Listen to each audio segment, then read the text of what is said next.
shqipton dënim unik në kozgjatje prej 24 vite burgim. 24 vite burgim. 24 vite burgim. Gjykata e Apelit ka vërtetuar vendimin e themelorës me të cilën i akuzuari Jetmir Senani u dënua me 24 vite burgim për vrasjen e dy fish që kishte ndodhur në Vushtre, ku kishin mbetur të vdekur Fatos Zenuni dhe Liridon Mosleu.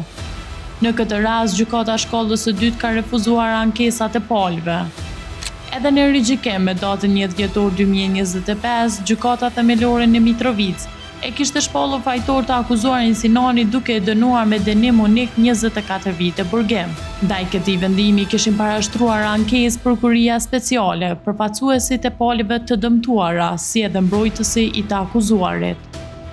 Palët i kishin elaboruar ankesat e tyre në seancën e kolegjit të Apelit me datën 2 prill 2026.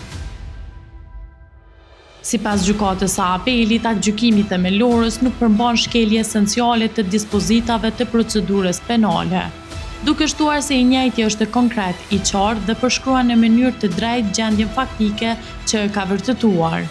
Sipas Apelit, themelorja ka vërtetuar se në ditën kritike ka pasur një rrahje mes të akuzuarit, viktimave, të dëmtuarit dhe 3 personave të tjerë, ku edhe vetë i akuzuari kishte pësuar lëndime të lehta trupore.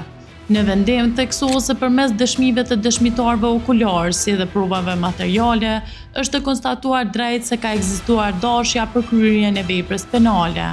Ngjarja kishte ndodhur në tetor të vitit 2023, deri te vrasja kishte ardhur si pasojë një përleshje që kishte ndodhur një ditë më parë, ku i akuzuari Sinani ishte së bashku me disa shokë. Ngjarja kritike kishte filluar me gjujtje armëve në ajër dhe përleshje.